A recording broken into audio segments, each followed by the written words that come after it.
Yes, Desi C here with yet another interruption, but don't worry, this is a quick one. This is just a very quick reminder that tomorrow, well, if you're a patron, this is going to be a little bit early, but for my regular viewers, this is being posted on a Friday, which means tomorrow, Saturday, August 2nd, 8 p.m. Eastern, live stream happening here. Don't miss out. Set your alarms. 8 p.m. Eastern, which is 7 p.m. Central, 6 p.m. Mountain, 5 p.m. Pacific, and I believe 8:30 if you're in Newfoundland and Labrador. So I want to be able to talk to as many of you as possible. So make sure you're there. You know what? Be there or be square. Yes, I bloody well said that. Saturday, August 2nd, 8 p.m. Eastern. Be right here, and we are going to have a blast. And with that, back to your regularly scheduled video. Hello, Gargoyle Nation. Welcome back once again. For now and forever, I am your host, Desi C. And so we know that Marvel took a crack at Gargoyles comics, and we know that Eisner wanted to do with Disney what Warner Brothers was doing with DC. So who would have thought that one day DC Comics was going to have the Gargoyles in their universe? Kinda, sort of, ish. Anyway, so back in 2000, before I get there, as always, business ahead of pleasure. Check out the Patreon, like, subscribe, share, hit the bell, check out the social media, all that fun stuff. Okay, now back to the fun stuff. So, back in 2000, DC Comics published The Flashback of Notre, an 11-page Gargoyles parody story that appeared in JLA Showcase 80-page Giant #1. Set during the day of Justice League Europe, The Flashback of Notre was written by Greg Weisman and predominantly featured Captain Atom.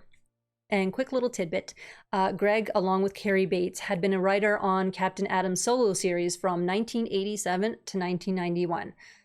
Greg is our comic book nerd, and honestly, I'm really glad that he's writing the comics because this is what he's done.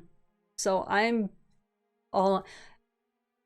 always the writer, of course, but the fact that he has his comic book knowledge and knows how to write for comics, that's why the Dynamite series is working out as well as it is. Anyway, so in this story, Captain Atom, referring to himself as Cameron Scott, has been assigned to supervise reconstruction of the JLE's Paris embassy. Instead, he takes his fiancée, Betsen Sochi, on a romantic tour of the city. I probably butchered her last name, my bad.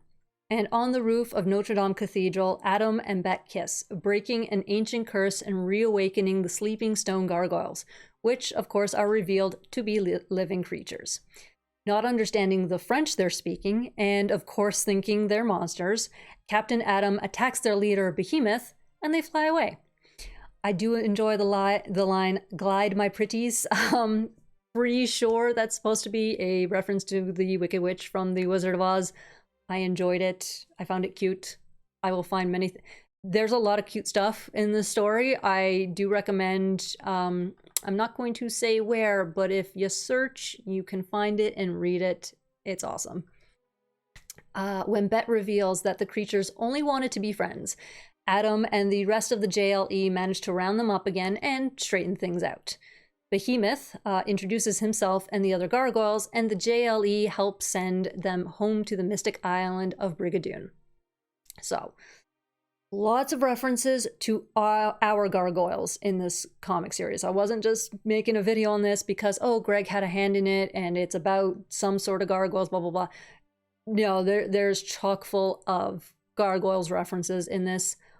There's references to almost every little thing. Well, in every single line, there's a reference to gargoyles somewhere. And it's fun. I'm not going to go through all of them because it's, like I said, almost every bit of dialogue. But I picked some fun ones.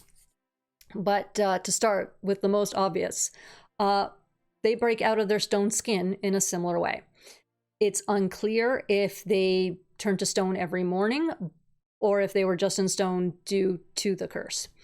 The names of the gargoyles, similar to our Manhattan clan, are named after places in Paris. And not only that, they look similar to their Manhattan counterparts, although a little bit more bat-like. And before I get to reading these names, I apologize to anyone who speaks French or has a basic grasp of French. My French is terrible. I haven't used it since I was 14. It's been a bit. Half the time when I try to pronounce a French word, it's like gargling with air. I'm more used to the languages where you pronounce every letter in it, like the other one. But yeah, so English is hard enough. Anyone who's learning English, you know what I mean. So anyway, we have Behemoth, our clan leader, and just like our Goliath, both named after biblical villains. We have Diabolique, Behemoth's ex-wife, and Diabolique is the French word for demonic. We have Angelique, Behemoth's daughter, and of course Angelique is the French word for angelic. Are you noticing a theme here? And then we have Montparnasse, Angelique's boyfriend. We have Montmartre, Behemoth's lieutenant. Champ-Élise, Montmartre's brother. Sienne, Behemoth's mentor. Left Bank, the clan's dog. And Thamiub, Behemoth's evil twin. I hope I pronounced that one right. I even recorded myself saying Behemoth and playing it backwards. That's the closest I could get. And finally, we have Behemoth's rookery siblings, Cyrano, Christian, and Roxanne. Now, we don't see them in the comic, but they're supposed to be Othello, Iago, and Desdemona, aka Cold Stone, Cold Steel, and Cold Fire. Behemoth also mentions the clan's Japanese and Guatemalan exchange gargoyles, which is a reference to the Ishimura and Mayan clans. I, again, should have probably said spoilers at the beginning. I'm really bad at that. But again, spoilers for those who haven't watched the show or anything. I know most of you have. But spoilers anyway. Of course, upon their wake up, Behemoth explains the spell is broken and we live again. But in French, they were cursed by an archmagus, which is a reference to the archmage and the magus. It's revealed that the curse that they were placed under could have been broken if the cathedral had risen above the clouds. This, of course, being a reference to the magus's spell of stone sleep. And I can't explain how happy it makes me when characters, I don't care from what show, what anything, whether Greg had a hand in it or not, better if Greg had a hand in it. But when characters use the phrase, "What sorcery is this?" and Greg did not disappoint. Metamorpho refers to two captured gargoyles as angels, to which one responds, "Stop calling us angels." This is in reference to Angela's outburst of, "Stop calling me Angie." And like I said, Greg threw everything he could into this. And one other little tidbit. I found it cute. But Greg claims his favorite word in the entire story is Thamiub. And you know what? It's fun. I like how, obviously, they did the same Goliath, Theolog, Behemoth, Thamiub. I just wish exactly how it was pronounced, because it's one of those words of, yeah. But yeah, that was his little favorite word.